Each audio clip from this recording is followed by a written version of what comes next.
Well, now that we have our program on the computer in source code, now we need to compile it into object code, let it be linked, and create an executable, and then run the executable.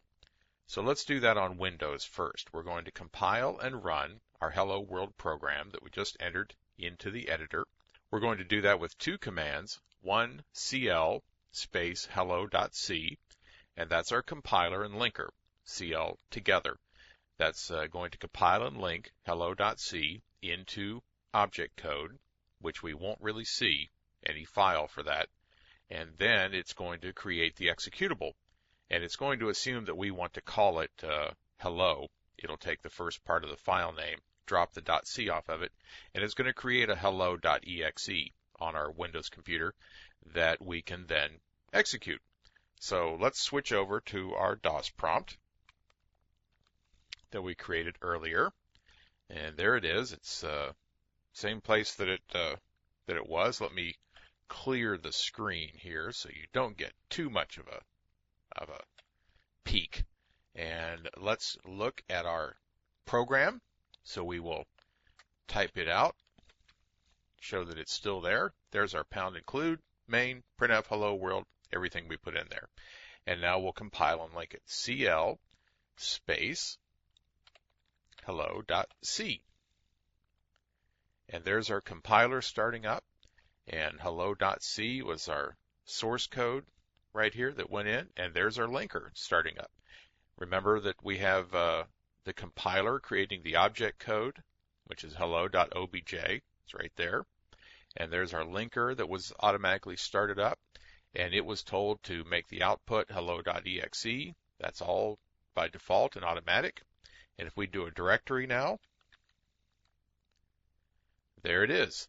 There's our original source code that we created, hello.c. And there's our object code that was just now created in the middle. And there's our hello.exe, our executable, which is 53K.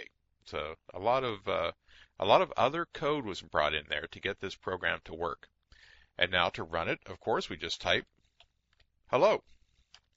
And there's our output, hello world. And notice that there's a blank line after hello world right here because that's our new line that we had. We'll look at the program again. We had our \n, and that's the new line, and that's that blank line right there underneath hello world. So we see that we can actually enter a program, compile it, and link it. No errors. It did what it was supposed to do. Excellent.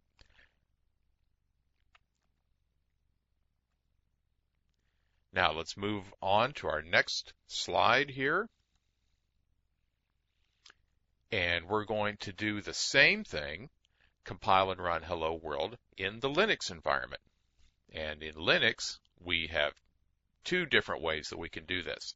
One is with the cc hello.c. That's our C compiler. Remember, that's the same place as the GCC or G++ that we looked at.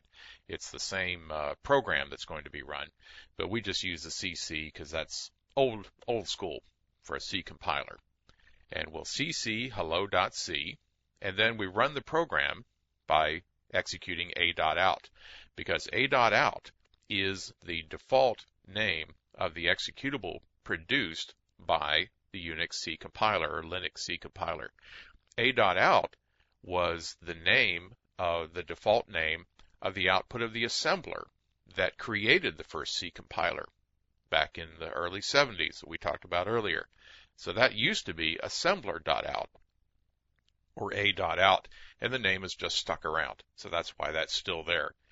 And we need to tell Linux to run the program that's called a.out in the current directory, and that's the / that we put in front there. So /a.out will run our default output. Or we can direct the compiler to create an output file called hello, or of course whatever we want it to be called, with a cc space -o space hello, and that's what we're going to have our executable called, space hello.c, which again is our source code just like it always is. And then, of course, we run it with ./hello, because that's what we wanted our output to be. So let's switch over to our VMware Ubuntu environment. Let me make it full screen so we can see it. And here we have our program, source code, #include, standardio.h. Everything's exactly the same, just the way we typed it in. Let's compile it. Now, in Linux, no news is good news. So nothing was said, so we assume that it did its job. And there's a.out sitting over there. So that's our executable, and we can run it. A.out, hello world. There's a new line because our cursor is now on another line underneath, just the way it's supposed to be. Our command prompt is down there. If we didn't have the \n, our command prompt would be up there off the end of the D of hello world. Let's do it the other form, cc --o to direct our output to hello, and then our source, hello.c. Again, no news is good news. We do an ls, and there's our leftover a.out from before. And now we have an executable called hello, /hello to run it. And it also says hello world, just the way that we assumed that it should. So now you've seen how to compile and run your first C program. You entered it, compile it, ran it, and next we will take a look at the program line by line so we make sure we truly understand what it's doing and talk about a few other things about that little tiny program and the importance of that little program to the bigger things that we're going to be doing.